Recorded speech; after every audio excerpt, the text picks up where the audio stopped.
Hola, ¿qué tal? Soy Arnulfo Calixto Flores, soy médico cirujano y partero, especialista en anestesiología por el Hospital de Especialidades del Centro Médico Nacional La Raza y profesor adjunto de la especialidad y de farmacología. Bienvenidos a esta nueva aplicación donde daremos un repaso a la farmacología de los anestésicos intravenosos y estoy seguro que esto aportará nuevos conocimientos y reaprenderán algunos conceptos para el manejo de nuestra especialidad. Y bien, vamos a empezar con los principios básicos de la farmacología aplicada en anestesia. Recordaremos algunos conceptos sobre la farmacocinética y la farmacodinamia y revisaremos uno a uno los fármacos en diferentes capítulos. Para iniciar, el contenido de estas breves presentaciones es una introducción a la farmacocinética, la revisión de los modelos farmacocinéticos, farmacocinética y anestésicos, principios farmacodinámicos y algunas situaciones especiales. Es muy importante reconocer algunos conceptos básicos de la farmacología y con el primero que empezaremos es el volumen de distribución. Este volumen de distribución es un tamaño aparente del recipiente en el que una cantidad conocida de fármaco va a dar lugar a una determinada concentración de ese mismo fármaco después de un tiempo transcurrido para que haya una mezcla. Es decir, que una vez que nosotros administramos un fármaco por la vena, este tendrá que distribuirse en todo el contenido. A eso llamaremos volumen de distribución y significa la dosis entre la concentración. Para cada fármaco hay un volumen de distribución específico. Si nosotros observamos este contenedor, estamos mirando que es un recipiente con aproximadamente 1 litro de capacidad y estamos viendo arriba un tubo de ensayo con una dosis de 10 miligramos. Podemos representar en esta imagen el volumen de distribución, que es el recipiente que contiene 1 litro, con el fármaco que se está agregando, que son los 10 miligramos de la dosis del tubo de ensayo. Esta es la mejor representación para poder entender el volumen de distribución en un modelo monocompartimental. Las gotas del fármaco que emergen del tubo de la parte superior representan a la dosis en bolo, que al caer al recipiente se mezclan uniformemente con el contenido de este. Si nosotros observamos ahora esta imagen, es una representación esquemática de un proceso de eliminación de primer orden. Cada 2 minutos se elimina el 50% del fármaco presente en un modelo monocompartimental. Tras la administración de un bolo de 10 miligramos del fármaco, que vemos en la parte superior, las concentraciones a los 2 minutos en la parte izquierda y a los 4 minutos en la parte derecha disminuyen a 5 y 2.5 miligramos. Teniendo en cuenta la eliminación, el volumen de distribución en ambos instantes sigue siendo de 1 litro. Ahora podemos ver otra vez el volumen de distribución representado de una forma diferente. Esta es una representación de los cambios de concentración del lado izquierdo y del volumen de distribución en el lado derecho, en función del tiempo tras la administración de un bolo de una dosis de un modelo en un recipiente único. Recordar que estamos hablando de un modelo monocompartimental y que el recipiente único contenía 1 litro de volumen y la dosis en bolo que se administró fueron 10 miligramos. Veámoslo en otra representación. Aquí seguimos hablando del mismo contenido y la misma dosis del fármaco, pero esta es una representación esquemática de un modelo bicompartimental. El volumen de distribución total es igual a la suma de ambos compartimentos, es decir, que el volumen de distribución ahora ha cambiado. Entonces, si ustedes observan la elipse que está en el contenedor del lado derecho, que contiene algunas partículas del fármaco que se han fijado en esa parte, y en el lado izquierdo donde se ha depositado la dosis. La concentración en sangre o plasma es de 2.5 miligramos justo después de la administración en bolo de una dosis de 10 miligramos. Esto es tomando como referencia el modelo primero monocompartimental de 1 litro donde se administraron 10 miligramos de un fármaco, pero ahora estamos representando un modelo bicompartimental. Quiere decir que el volumen de distribución ha cambiado, pero la dosis del fármaco sigue siendo la misma. Veamos esta siguiente representación. Estas curvas nos pueden ayudar a entender mucho mejor el volumen de distribución. Si ustedes pueden observar, la curva siempre hablará de la concentración de fármaco en el tiempo en la curva A y del volumen de distribución en el tiempo en la curva B. En la primera curva, la concentración del fármaco que se administró fueron 10 miligramos, pero conforme traspasa el tiempo, la concentración que se encuentra en ese volumen de distribución irá cambiando. En la parte de la derecha podemos ver el volumen de distribución y el tiempo. Vean esta curva, que es una elipse. Primero es debido a la distribución a tejidos periféricos y a la disminución de la concentración plasmática. Recordar que es un bolo que se distribuyó en un volumen de compartimental, que ha cambiado porque se ha distribuido a todos los tejidos. En el punto superior podemos observar que ya está casi en equilibrio porque la proporción constante del fármaco en los volúmenes plasmáticos y periféricos ha alcanzado la misma cantidad. Ahora veamos la curva en otra situación. Hablamos otra vez de la concentración plasmática en el tiempo. Y si ustedes pueden observar, en esta parte donde está el punto azul, la concentración se ha mantenido ahora en un estado estacionario. Quiere decir que ya no va a incrementar sus concentraciones o su distribución. Veámoslo en la curva del volumen de distribución. Ha alcanzado el equilibrio entre todos los compartimentos. El volumen de distribución ahora está en estado estacionario. Quiere decir que este fármaco se distribuyó en todos los compartimentos del cuerpo, tejidos periféricos o órganos con mayor circulación. Sin embargo, si la dosis fue un solo bolo, esta concentración plasmática que se alcanzó en primera instancia será diferente a la que esté distribuida ahora en todos los compartimentos. Otro concepto importante de la farmacocinética es el aclaramiento. El aclaramiento representa la velocidad de eliminación del fármaco del plasma o sangre.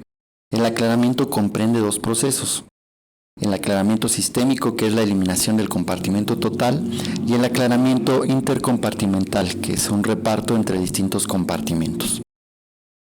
Si ustedes observan esta imagen, mediante el aclaramiento sistémico se elimina el fármaco del organismo de forma continua, ya sea excretando la molécula original o transformándola en metabolitos. El aclaramiento intercompartimental implica el desplazamiento del fármaco entre el plasma y los compartimentos tisulares periféricos. Es necesario aclarar que en este punto el aclaramiento dependerá del tipo de fármaco o de los volúmenes de distribución o de la situación hemodinámica en la que pudiera encontrarse el paciente y por supuesto de la dosis que se está administrando. Podemos observar en este modelo cómo después de la administración del fármaco y de su distribución también empieza a llevarse a cabo la eliminación del fármaco. Es decir, que el aclaramiento son los mililitros del plasma que quedarán libres del fármaco. Estos mililitros del plasma dependen de los kilogramos de peso del paciente y todo esto dependerá del tiempo en el que se lleva a cabo la eliminación. En esta representación gráfica podemos ver un ejemplo de variaciones de concentración de un fármaco en un modelo monocompartimental con un patrón de eliminación de primer orden. Entonces podemos observar líneas discontinuas, que son los cambios de concentración en dos intervalos diferentes, del minuto 1 al minuto 2 es un intervalo temporal y del minuto 3 al minuto 4 es otro intervalo respectivamente. Las concentraciones que se observan desde el inicio hasta el final de la gráfica en la parte de la X han disminuido después del tiempo que ha transcurrido de la administración. Recordemos que la curva de concentración plasmática a tiempo nos estará dirigiendo todo el camino de la farmacocinética. Si podemos observar, en el primer intervalo de tiempo, la concentración del fármaco estaba en 72.4 miligramos, pero al final ha disminuido hasta 16.4 miligramos. El aclaramiento será la eliminación constante del fármaco y en el caso de administrar una perfusión se deberá administrar tomando en cuenta el aclaramiento porque habrá que asegurar una concentración plasmática en el tiempo tomando como consideración que se estará eliminando de la misma manera. Ahora bien, si nosotros observamos esta otra representación que es una esquemática de la relación entre el aclaramiento y el volumen de distribución y la constante de velocidad de eliminación. Se administra una dosis de fármaco en el primer cuadro de 64 miligramos en un volumen monocompartimental de 4 litros. Cada cuadro representa 1 litro. La eliminación del fármaco es proporcional a la cantidad de fármaco presente en el compartimento en un instante, es decir, esta eliminación se ajusta a una cinética de eliminación de primer orden. Cada minuto se depura todo el fármaco que contiene uno de los 4 litros de los cuales consta este modelo. Si ustedes pueden observar, empezamos con 64 miligramos. En el siguiente minuto, una cuarta parte de esta cantidad se ha eliminado. Y así sucesivamente hasta llegar a 3 miligramos. Hay un modelo que debemos entender para el aclaramiento plasmático. Este modelo que habíamos mencionado requiere forzosamente de tomar en cuenta para la dosificación de un fármaco cuando está en perfusión, de la cantidad del fármaco que se está administrando, de los kilos de peso por los cuales se está administrando y el tiempo en el que se administra. Esto resulta de haber multiplicado la concentración plasmática, que para fines didácticos contiene unidades de peso y mililitros, por el aclaramiento, que ustedes recordarán son los mililitros por cada kilogramo de peso por la unidad de tiempo. Entonces, en esta representación nosotros observamos la extracción de un fármaco donde la Q va a indicar el flujo sanguíneo y la concentración, la C va a representar a las concentraciones del fármaco que penetran y abandonan los órganos metabólicos. La A va a indicar la cantidad del fármaco y DT representará la eliminación del fármaco. Si ustedes pueden observar, las esferas que están dentro de los compartimentos representan al fármaco y cómo es que éste se está manteniendo a través de todo el gasto cardíaco, los órganos más perfundidos, pero una parte de este fármaco se está eliminando. Por eso el aclaramiento plasmático serán la cantidad de mililitros del plasma que quedarán libres del fármaco por unidad de tiempo. En relación entre el flujo sanguíneo y el aclaramiento y el cociente de extracción hepático, hablando especialmente de algunos fármacos, en los fármacos que tienen un alto cociente de extracción, el aclaramiento prácticamente será igual al flujo sanguíneo hepático. Pero por el contrario, el cociente de extracción es bajo cuando las variaciones del flujo sanguíneo hepático apenas tienen repercusión en el aclaramiento. Será importante recordar estas consideraciones con algunos fármacos especiales que requieren metabolismo hepático y que dependerán del flujo sanguíneo total y del flujo sanguíneo hepático, por supuesto.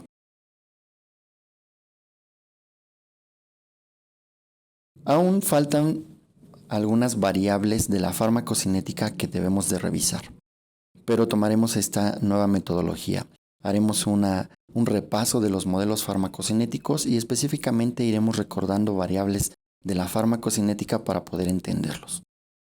Cuando nosotros administramos un fármaco, debemos entender qué es lo que sucede desde la entrada hasta la llegada al receptor y cómo es que este fármaco ha salido. Es decir, que continuamos entendiendo a la farmacocinética.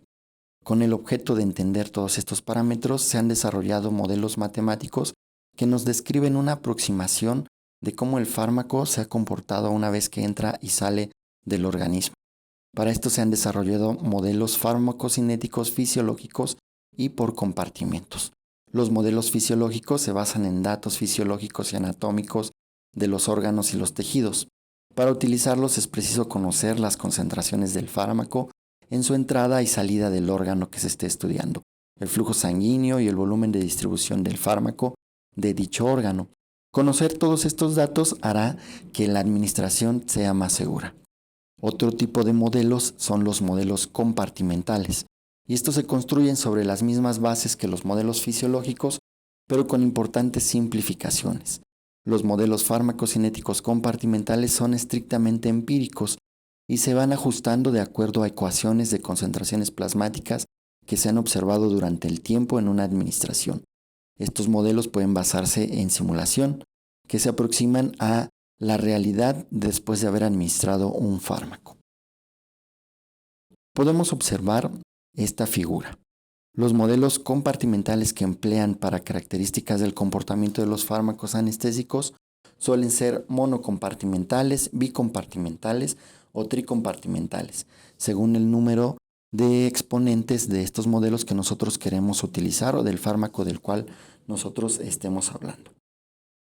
Si observamos en la primera imagen, es un modelo monocompartimental, donde solamente es la administración del fármaco, su distribución y la salida. Pero podemos hacerlo más complejo. Ahora va el modelo bicompartimental. Este modelo bicompartimental tiene dos compartimentos, como lo dice su nombre. La administración del fármaco es a partir de B1, donde se determina como un compartimento central. Después hay una transferencia entre los compartimentos y aparece una nueva constante o una nueva variable que es la Keos. Este fármaco que se administró en el compartimento central ahora se va a distribuir a otro compartimento, B2, definido como compartimento periférico.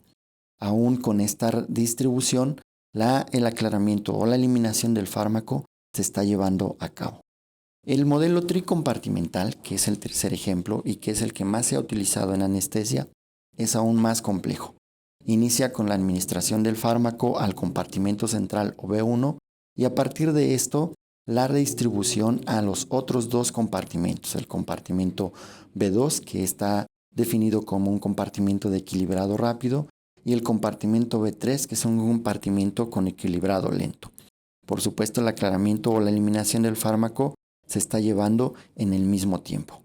Es muy importante entender este modelo tricompartimental porque nos estará explicando cómo es que un fármaco cuando se administra en bolo o en perfusión podría o no tardar el mismo tiempo circulando o podría o no dar los mismos efectos. También nos explicaría cómo es que después de la administración de un bolo, el efecto se está perdiendo en la vida media de eliminación, que depende de cada fármaco. Sin embargo, cuando estos fármacos fueron administrados de manera intravenosa en perfusión, los fármacos tendrán un efecto más duradero y las cantidades de los fármacos que estamos utilizando podrían ser menores con mayores beneficios. Para esto debemos entender las diferentes cinéticas del fármaco. La primera es la de orden cero y significa que hay una velocidad constante de eliminación del fármaco que se administró. Podemos observarla de una manera sencilla en el modelo monocompartimental. La segunda cinética de eliminación es la de primer orden. Es muy fácil entenderla si pensamos en la administración en perfusión constante de un fármaco. Para administrar un fármaco en perfusión se deberá tomar en cuenta la concentración plasmática y la velocidad con que se elimina este fármaco, es decir, el aclaramiento. Entendiendo estas cinéticas de eliminación, es importante recordar al modelo monocompartimental, porque es la representación específica de la administración en bolo de un fármaco. Si ustedes observan, se administra un bolo del fármaco que entra al volumen único de distribución. Este bolo del fármaco se distribuye por el volumen, dependiendo del fármaco que se haya administrado, pero inmediatamente se está eliminando. Quiere decir que los efectos clínicos de este fármaco se perderán una vez que cumpla su vida media de eliminación. Veamos ahora el modelo o los modelos multicompartimentales. Observemos de nuevo esta gráfica. Podemos ver que es la gráfica que representa a la farmacocinética, una gráfica de concentración plasmática en el tiempo. Podemos observar varios contenedores. Este es un modelo tricompartimental y por eso hay 3 contenedores. Este modelo hidráulico de la farmacocinética del fentanilo, para empezar a hablar ya de los fármacos, representa la administración en el compartimento central desde donde puede distribuirse entre otros 2 compartimentos o ser eliminado. La primera administración ocurrió después de inyectarlo en una vena. Ahora, si revisamos los modelos compartimentales, las concentraciones plasmáticas a lo largo del tiempo tras la administración en bolo por vía intravenosa representa un aspecto parecido al de esta curva. Donde ustedes observan, la primera parte es una administración en bolo. En la Lado izquierdo se encuentra la concentración plasmática y en la X los minutos desde la inyección del bolo. Nosotros podemos ver esta representación con contenedores. Estamos hablando del modelo tricompartimental. El volumen de los compartimentos es proporcional a los volúmenes de distribución. En esta imagen podemos ver que las tuberías que conectan a estos compartimentos representan al aclaramiento. Miremos cómo se comporta un fármaco cuando se ha administrado. Se administra un bolo desde el punto cero. Hay una fase de distribución rápida, una fase de distribución intermedia y una fase de distribución lenta. Dependerá de la cantidad del fármaco y del tipo de fármaco que se haya administrado el comportamiento de esta curva. Cuando nosotros administramos un fármaco en perfusión, después de administrar un bolo, por ejemplo, se administró el bolo de carga y después se mantiene una concentración plasmática en el tiempo. Esta curva tendrá una representación diferente porque mantendrá una concentración plasmática constante, pero aparecerá una nueva curva que hablará del efecto o de la cantidad del fármaco en el sitio efector.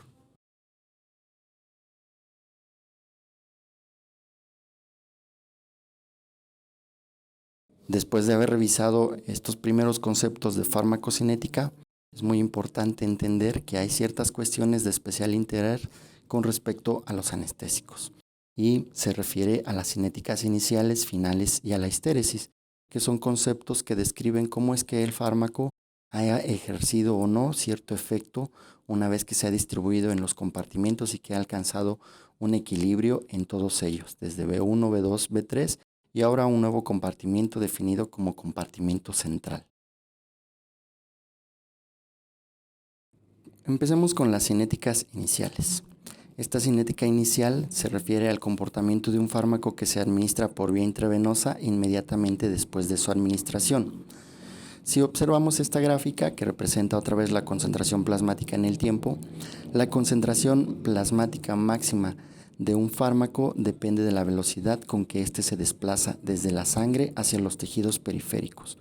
Normalmente la cantidad de fármaco que penetra en los tejidos periféricos es mayor que la que es eliminada durante los primeros minutos después de la administración. Por ejemplo, consideremos en esta gráfica al propofol.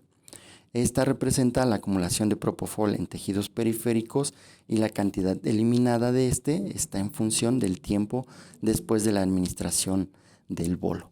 Si nosotros observamos en los primeros 4 minutos de haber administrado el propofol, se llevó a cabo la distribución en los tejidos o en la mayoría de las partes del organismo, pero transcurridos estos 4 minutos, estas cifras ahora se van a invertir.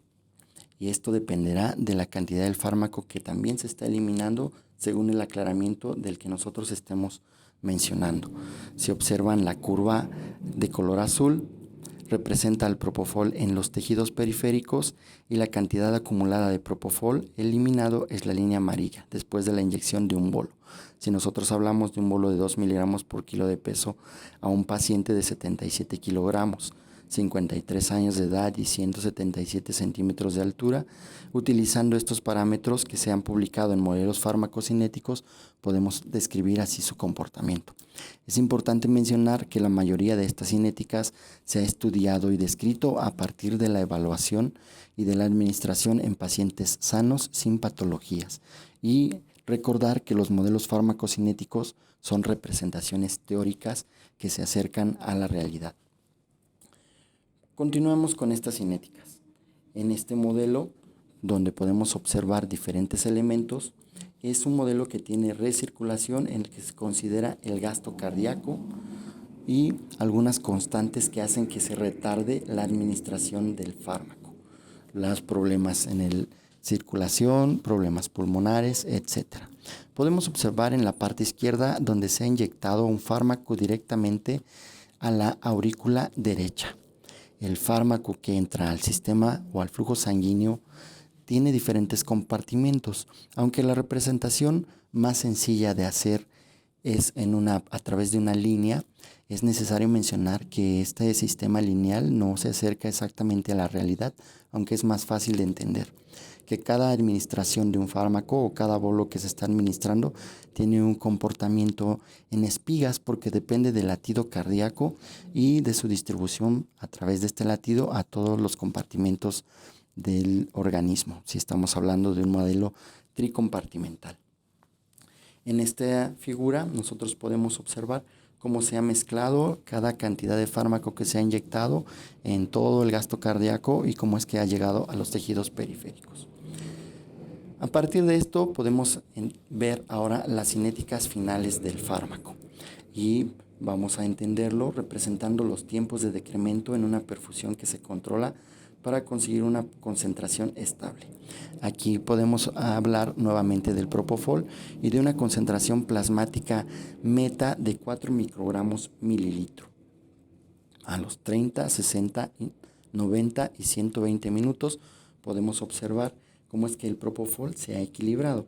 Pero una vez que se interrumpe la perfusión, los tiempos necesarios para que la concentración se reduzca a 0.5 microgramos por mililitro en esta representación fueron a los 30, 40 y 65 minutos respectivamente. Estas representaciones de los tiempos de decremento se obtienen utilizando modelos farmacocinéticos. Pero si ustedes pueden observar, mientras más tiempo dure el fármaco perfundido, mayor será el tiempo en el que éste se elimine. Es decir, que cuando utilizamos una perfusión de algún fármaco, a excepción del remifentanilo, deberemos entender que el tiempo que transcurra perfundido determinará el tiempo para que el fármaco pueda eliminarse. Es un nuevo concepto que revisaremos más adelante, pero es la vida media sensible al contexto, donde el contexto significa el tiempo de perfusión. Es diferente a la vida media de eliminación, donde se administró un fármaco en bolo y que una vez administrado este fármaco empieza ya a ser eliminado. Es decir, que no tendría la oportunidad de alcanzar el equilibrio en todos los compartimentos, o si lo logra, el tiempo que permanezca en equilibrio será menor.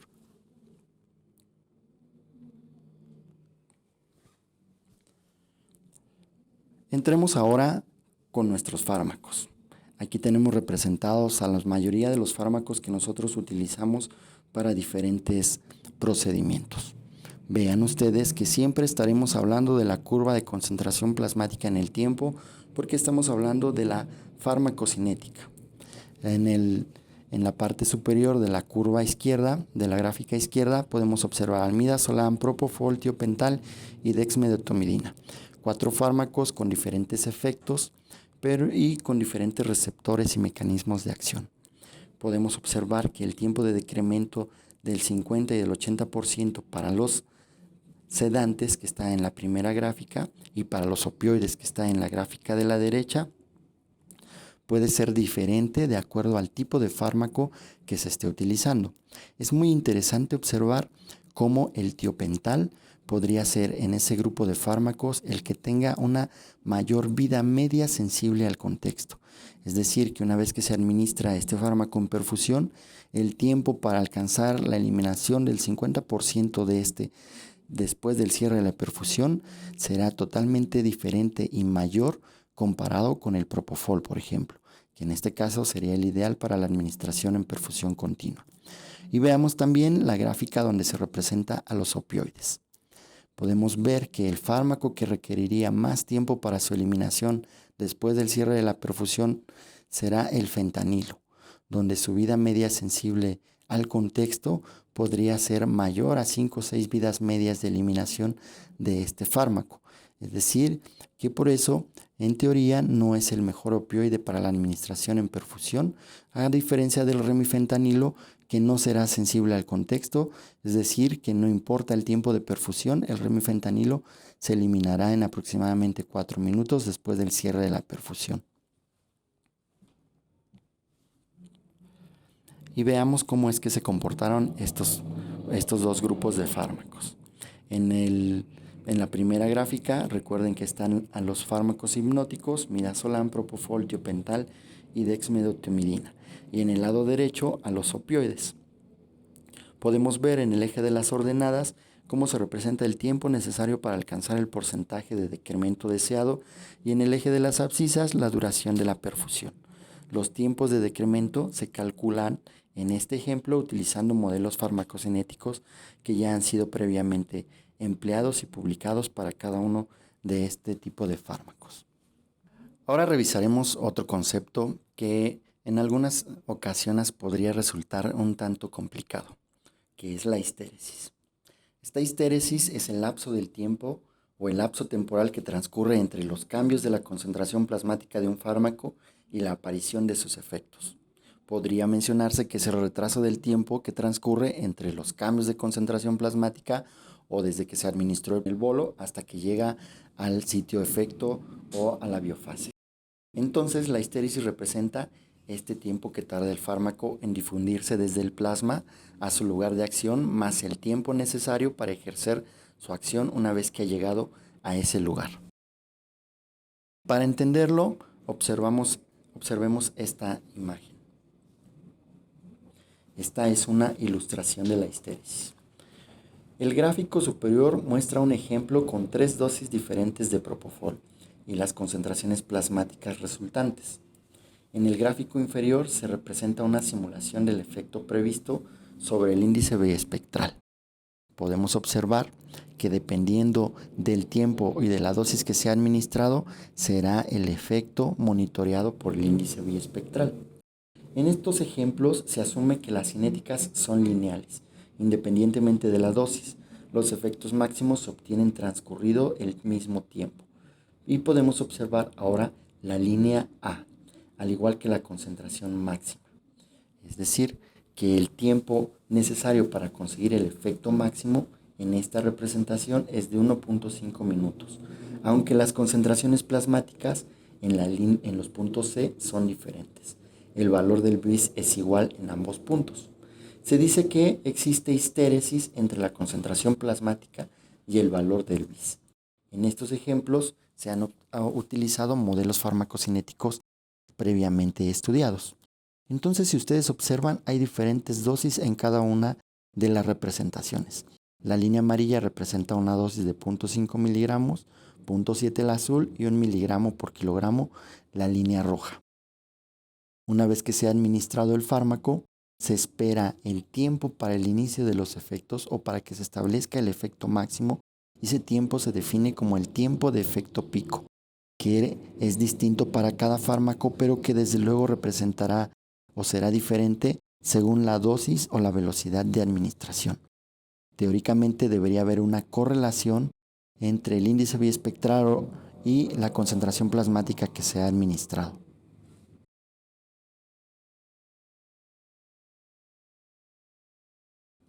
Veamos ahora esta otra representación, donde nos habla de que después de la administración del fármaco, es decir, después de la inyección del fármaco en el sistema venoso, este fármaco entró al compartimento central, se distribuyó a los otros 2 compartimentos, hablando de un modelo tricompartimental, pero también llegó al lugar o al sitio de acción llamada biofase. Es decir, que podemos entender a la histéresis que se trata del retraso en el tiempo desde que se administró el fármaco hasta que éste llega al sitio efector o la biofase y empiezan los efectos clínicos. Desde luego hay efectos clínicos antes de que se cumpla el tiempo de efecto pico, porque este solamente representa al efecto máximo del fármaco, pero quiere decir que antes de haberlo alcanzado ya hay efectos clínicos sobre el paciente a quien se le ha administrado. Miremos aquí en esta otra curva de concentración plasmática en el tiempo, donde encontramos ahora otras constantes, que es la constante Keos. Una constante Keos que significa la transferencia del fármaco y que puede observarse en el punto medio de estas curvas y que depende de la cantidad del fármaco y del tipo de fármaco, la vida media Keos que tiene. Por supuesto, entrarán otras condiciones como la liposolubilidad de estos fármacos que se estén administrando. Hasta esta parte estamos revisando algunos conceptos farmacocinéticos que son necesarios para entender cada uno de los fármacos por separado o cuando se administran juntos. Hasta aquí hemos revisado los primeros conceptos sobre la farmacocinética de los anestésicos intravenosos. Veremos en una nueva presentación uno a uno cada fármaco y recordaremos estos y otros conceptos farmacocinéticos y farmacodinámicos necesarios para la administración segura de los anestésicos. Gracias por su atención y nos vemos en el siguiente capítulo.